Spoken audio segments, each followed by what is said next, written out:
Praise the lord. దేవుని నామానికి మహిమ కలుగునుగాక. ఈరోజు దేవుని వాగ్దానము, ఏలియా మన వంటి స్వభావం గల మనుష్యుడే. వర్షింపకుండానట్లు అతడు ఆసక్తితో ప్రార్థన చేయగా 3.5 సంవత్సరముల వరకు భూమి మీద వర్షింపలేదు. యాకోబు పత్రిక 5వ అధ్యాయం 17వ వచనము. మన ప్రభువును ప్రియరక్షకుడైన యేసుక్రీస్తు వారి శ్రేష్టమైన నామములో ఈ వాగ్దానం వింటున్న ప్రతి ఒక్కరికి వందనములు. ఈ ఉదయకాలములో దేవుడు మనతో మాట్లాడుతున్న మాట, ఏలియా మన వంటి స్వభావం కలిగిన మనుష్యుడే. అతడు వర్షింపకుండానట్లు ఆసక్తితో ప్రార్థన చేయగా 3.5 సంవత్సరముల వరకు భూమి మీద వర్షం కురవలేదు. మరలా ప్రార్థించగా ఆకాశం వర్షం ఇచ్చింది, భూమి తన ఫలమును ఇచ్చెను అని పరిశుద్ధ గ్రంథంలో వ్రాయబడినది. నిజమే, ఒక మనుష్యుడు ఆసక్తితో ప్రార్థిస్తే ఈ ప్రకృతే లోబడుతుంది. మరి నీవు ఎన్ని రోజులయ్యింది ఆసక్తితో ప్రార్థన చేసి? పేతురు చెరసాలలో ఉన్నప్పుడు సంఘం ఆసక్తితో దేవునికి ప్రార్థించింది. సంకెళ్ళు విడిపింపబడ్డాయి. ఈరోజు ఆసక్తి ఉందా నీకు? ఏ శక్తి లేకుండా ఉన్నావా? ఈ లోకంలో చాలా మందికి పాపము చేయడానికి ఉండే ఆసక్తి ప్రార్థన చేయడానికి లేదండి.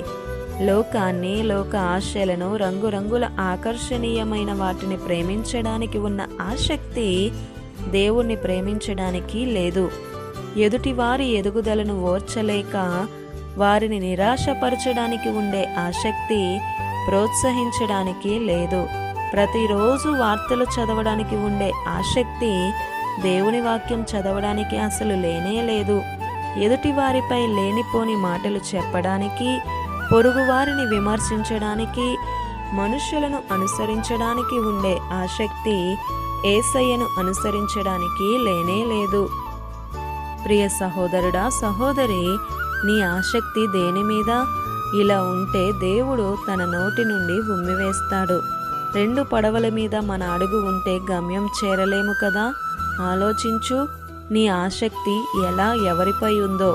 ఏలియా వంటి ఆసక్తి గల ప్రార్థన జీవితం కలిగి జీవించాలని దేవుడు కోరుకుంటున్నాడు. మరి నీ కుటుంబం కోసం, సంఘం కోసం వ్యక్తిగతముగా ఆసక్తితో ప్రార్థన చేసి ఎన్ని రోజులయ్యిందో? ఆసక్తితో ప్రార్థించి చూడు. ఆలస్యమైనా సరే మునుపెన్నడూ చూడని దీవెన, ఆశీర్వాదాలను పొందుకుంటావు.